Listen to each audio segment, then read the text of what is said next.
Hello guys, this is Ankur Kaushik and you are welcome our channel UPSC accessible. आज हमारा topic है green house gases का है। आगे का हम पढ़ने वाले हैं। लगभग 2/3 हमने इसका कवर कर लिया था बुक में से, एनसीईआरटी में से। आगे का हम पढ़ने वाले हैं chapter 12 climatic world climate and climate change. Chapter का नाम है, ठीक है, एनसीईआरटी ज्योग्राफी क्लास 11। चलिए आगे बढ़ते हैं। क्या कह रहा है ये? यहाँ पे कह रहा है कि increasing trend in concentration of GHG, मतलब ग्रीन हाउस गैसेस की जो कॉन्सेंट्रेशन है वो हमारे एनवायरनमेंट में बढ़ती जा रही है। कहाँ पे? इन द एटमॉस्फेयर में, in long run warm up the earth. जो ग्रीन हाउस गैसेस हैं उनका जो कंसंट्रेशन है वो बढ़ता जा रहा है। जब बढ़ता जा रहा है तो क्या होगा? ग्लोबल वार्मिंग होगी। क्या होगा? अर्थ वार्म अप हो जाएगी इन लॉन्ग रन, थोड़े थोड़े टाइम बाद। हो ही रहा है ऐसा, है ना? क्लाइमेट चेंजेस आ रहे हैं। जब अर्थ वार्म अप हो जाएगी एकदम से होगी। 100-200 साल अर्थ के लिए एकदम है। अर्थ का टेम्परेचर जो चेंज होता है वो हजारों साल में चेंज होता है। जो चेंजेस अगर कोई आते हैं अर्थ में तो हजारों साल में आते हैं। अगर कोई 10, 20, 30, 50 या 100 साल में अगर कोई चेंज आ रहा है तो अर्थ के लिए वो सडन चेंज है।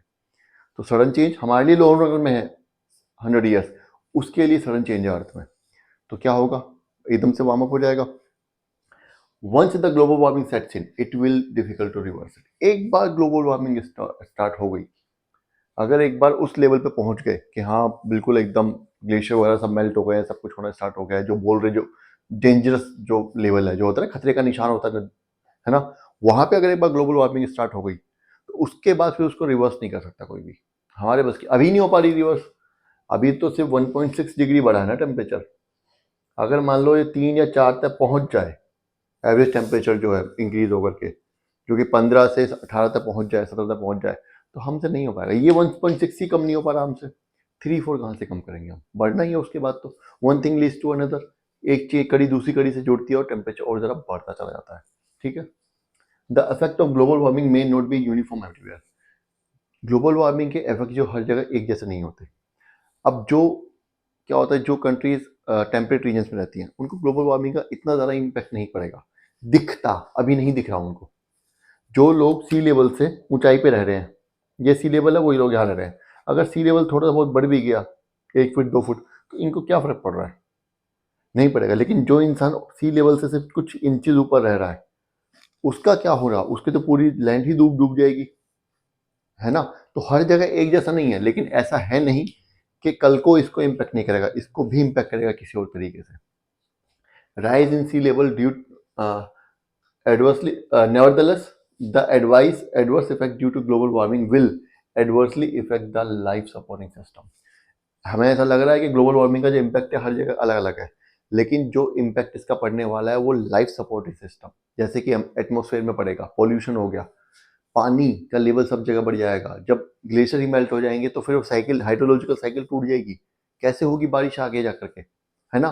तो आपको स्टार्टिंग में तो लगेगा हाँ चलो मैं तो ऊंचे पे बैठा, मुझे कोई फर्क नहीं पड़ रहा, लेकिन उसके बाद क्या होगा? उसके बाद तो फिर आप ही का नंबर है, कुछ ना कुछ होने वाला है ना?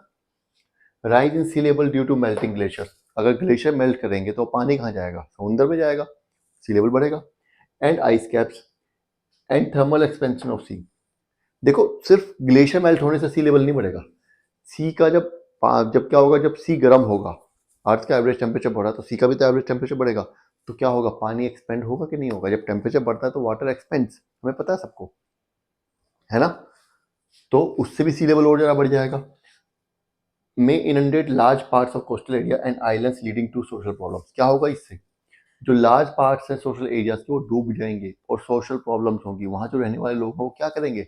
अब वो बगल वाली जगहों पे जाएंगे। मान लो कोई यहाँ रहता है, ये जगह डूब गई तो इस वाली कंट्री में इस वाली जगह पे आएगा। अब ये लोग खुद परेशान है, ये लोग खुद परेशान। मान लो सपोज करो बांग्लादेश है, बांग्लादेश का सी लेवल जो इससे बहुत ज़्यादा ऊंचा नहीं है। अगर वहाँ पे सब जगह पानी भर जाए, वो लोग इंडिया में आने लगे, सारे के सारे लोग। इंडिया में तो ऑलरेडी ओवर पॉपुलेटेड है इंडिया, तो क्या करेंगे हम लोग? हमारे पास तो हमारे लिए रिसोर्सेज नहीं है। हमारे यहाँ पे इतनी बेरोजगारी, उन लोगों को कैसे सपोर्ट करेंगे? तो सोशल प्रॉब्लम क्रिएट होंगी कि नहीं होंगी? सबके लिए ही होंगी। और भी जगह जाएंगे लोग, है ना? तो सबके लिए प्रॉब्लम्स क्रिएट होगा। Efforts have already been initiated to control the emission of green house gases and to arrest the trend towards global warming. अब एफर्ट्स हमने इनिशिएट कर दिए हैं, किस लिए? कि जो ग्रीन हाउस गैसेस का ट्रेंड है उसको रोका जाए और ग्लोबल वार्मिंग को रोका जाए, और ग्रीन हाउस गैसेस का ट्रेंड जो एकदम से ग्रीन हाउस गैसेस बढ़ रही हैं उसको रोका जाए, ताकि ग्लोबल वार्मिंग भी रुक जाए। एक लाइन और लिखी यहाँ पे, let's hope the world community responds to the challenge and adopts a life cycle that leaves behind a livable world and generations to come। क्या कह रहे हैं कि होप करते हैं कि हम जो लोग हैं वो खुद ही जो वर्ल्ड कम्युनिटी है, हम मतलब हम ही लोग, वो सब लोग थोड़ा सा समझें चीज़ों को, और एक ऐसी हम मतलब एक इस तरीके से वर्ल्ड जो रहे वो ऐसा रहे कि आने वाली फ्यूचर जनरेशन भी इसमें रह सकें, ऐसा ना हो कि हमारे रहते रहते खत्म हो जाए। ठीक है, चलिए आगे बढ़ते हैं।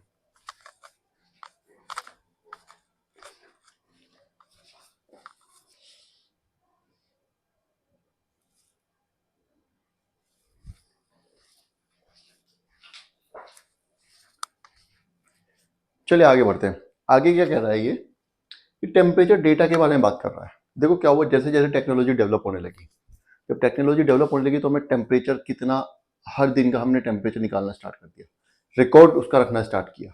ठीक है, जैसे हमारे पास ऑप्शंस थे, हमारे पास अब मैन फोर्स था, हमारे पास रिसोर्सेज थे, तो हमने रखना स्टार्ट किया। और हमें कहीं ना कहीं ऐसा लग भी रहा था कि यार पहले इतनी गर्मी तो नहीं हुआ करती थी, पहले इतनी ठंड तो नहीं हुआ करती, पहले बारिश इस तरीके से नहीं होती थी। हमें कुछ लोचा लगने लगा, उसको बोलते हैं एनेमोलीज, मतलब उसमें कुछ अलग जो नॉर्मल पैटर्न है उससे हटके थोड़ा पैटर्न होने लगा। तो हमने टेम्परेचर रिकॉर्ड रखना भी स्टार्ट किया। वैसे काफ़ी पहले टाइम से रखे जाते हैं, लेकिन मिडिल यूरोप में temperature data are available from middle of the 19th century mostly for western Europe. Western Europe के लिए मिडिल 19th सेंचुरी में टेम्परेचर डाटा जो अवेलेबल है, जो मॉडर्न क्या बोलते हैं, जो अप्रोच पे बेसिस है बेस्ड। ठीक है, इसका रेफरेंस पीरियड कौन सा है, 1961 से 1919 तक का। यहाँ तक समझ आ गया, कुछ बहुत ज़्यादा समझने के लिए है भी नहीं। द टेम्परेचर एनोमली, जो टेम्परेचर में उतार चढ़ाव जो आ रहे हैं, जो कभी एकदम से बढ़ जाना, कभी एकदम से घट जाना, जो नॉर्मल पैटर्न से अलग जो पैटर्न चल रहा है, अजीब पैटर्न जो चल रहा है, for early and later periods are estimated. कहता है कि 1961 और 1991 को बेसिस रखते हैं, और इसके पहले और इसके बाद के टेम्परेचर को हम एनालाइज करते हैं कि क्या उतार चढ़ाव, इससे पहले कितना ज्यादा कम उतार चढ़ाव आता था, उसके बाद कितना उतार चढ़ाव आ रहा है टेम्परेचर में। एनेमोली जो इससे पहले कितनी आती थी, उसके बाद भी कितनी आती है। Estimated for average temperature, average temperature की एनेमोली जो हम इस तरीके से एस्टिमेट करते हैं कि पहले, अगर हम बोलेंगे कि पहले जो था इतनी बारिश नहीं होती थी, तो पहले कब, किससे पहले, रेफरेंस पीरियड इसको रखते हैं। ठीक है, the annual average near surface air temperature of the world is approximately 14 degree. ये इंपॉर्टेंट फैक्ट है, जो नियर सरफेस एयर का टेम्परेचर है एनुअल एवरेज अर्थ का, वो 14 डिग्री है। The time series show anomalies of annual near surface temperature over land over from 1850 to 2000 relative to period 1961 to 19, वही है कि 1961 और 91 को बेसिस रखते हैं। उससे पहले जो एनोमलीज होती थी, उसके बाद जो एनोमलीज होती थी, उसको हम बेसिस रख करके और उससे हम निकालते हैं कि पहले कितनी ज़्यादा उतार चढ़ाव आता था, पैटर्न चेंज होता था, और अब कितना पैटर्न चेंज हो रहा है। ठीक है, बेसिकली यही बताना चाह रहा है कि टेम्परेचर जो आ रहा है, टेम्परेचर सिर्फ बढ़ना ही नहीं है। पहले क्या होता था कि मानो हाईएस्ट टेम्परेचर कितना जा रहा है और लोवेस्ट कितना जा रहा है ना। ये सब चीजें भी ध्यान रखनी है। मैक्सिमम बारिश कहीं कितनी होती है थी पहले, अब कितनी हो रही है, मिनिमम कितनी होती थी, कितने दिनों, कितने टाइम पीरियड के बाद बारिश होती थी, सूखा कितने दिनों में आता था, ये सब चीजों का भी रिकॉर्ड रखना पड़ रहा है, इन सब चीजों को कंपेयर करना पड़ता है। ठीक है, चलिए आगे बढ़ते हैं।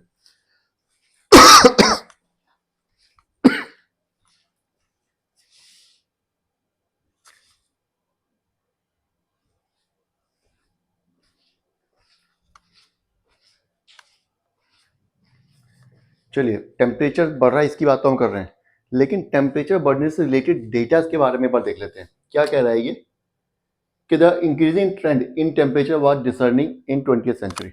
जो इंक्रीजिंग ट्रेंड था कि ग्लोबल वार्मिंग बढ़ रही है, कि हाँ टेम्परेचर कभी भी बढ़ जाता है, हमने जो रियलाइज किया, जो हमें विजिबल हुआ, वो कब हुआ, 20th सेंचुरी में, उससे पहले नहीं हुआ, उससे पहले था भी नहीं। The greatest warming of 20th century was during two periods. अब सबसे ज्यादा जो वार्मिंग थी 20th सेंचुरी में, कब थी, 1901 से 44 के बीच में, और 1977 से 99 के बीच में। ये दो रीजन बहुत ज्यादा, ये दो जो टाइम पीरियड्स थे बहुत ही वार्म टाइम कंसिडर किए जाते हैं। आगे क्या बोल रहा है, over each of these two periods global temperature rose by around 0.4 period. इन दोनों पीरियड्स में कितना जरा वार्म क्यों लग रहा था, क्योंकि टेम्परेचर बढ़ गया था, कितना, जनरल नॉर्मल से 0.4 डिग्री ज्यादा हो गया था। ठीक है, आगे कह रहा है in between their was a slight cooling, और बीच में स्लाइट कूलिंग भी थी, थोड़ा सा ठंड भी आई थी बीच में, ठंडा माहौल भी बना था। कहाँ पे? नॉर्दर्न हेमिस्फीयर में, सदर्न में फिर भी नहीं बना। ठीक है। The globally annual mean temperature at the end of 20th century was about 0.6 degree. क्या कहते हैं? ग्लोबली जो एनुअल मीन टेम्परेचर जो है at the end of 20th century कितना था? बढ़ के कितना हो गया था? देखो, जो बीच में जो हॉटेस्ट जो टाइम पीरियड था उसमें कितना बढ़ा?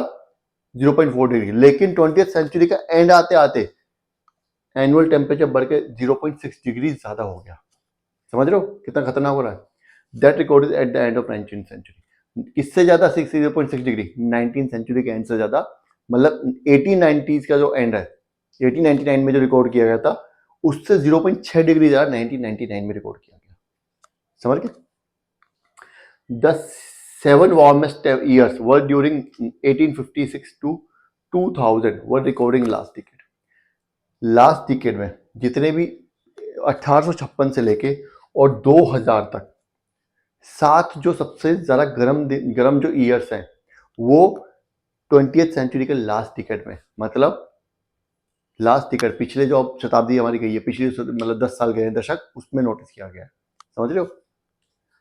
The year 1998 was warmest year. सबसे ज्यादा वार्मेस्ट ईयर कौन सा है हमारा? 1998 को वार्मेस्ट ईयर कंसिडर किया जाता है अभी तक का। Probably not only for the century but also for the millennium. सिर्फ उस सेंचुरी का ही नहीं बल्कि पूरे मिलीनियम का सबसे जो हॉटेस्ट ईयर, जो वार्मेस्ट ईयर जो कंसिडर किया जाता है वो 1998 को कंसिडर किया जाता है। ठीक है, तो ये टॉपिक यहाँ खत्म हो गया। इस टॉपिक के साथ ये चैप्टर भी खत्म हो गया। ठीक है, अब हम नेक्स्ट क्लास से नेक्स्ट चैप्टर स्टार्ट करेंगे। हमारा वाटर स्टार्ट हो जाएगा, ओशंस के बारे में स्टार्ट करेंगे। चैप्टर का नाम चैप्टर 13 है, वाटर ओशंस। ठीक है, नेक्स्ट चैप्टर में स्टार्ट करेंगे, अब हाइड्रोलॉजी स्टार्ट करने वाले हैं, तो तैयार रहिएगा। तब तक ये वीडियो देखिए, कुछ समझ नहीं आया तो कमेंट कर दीजिएगा, मैं दोबारा बता दूंगा। Thank you.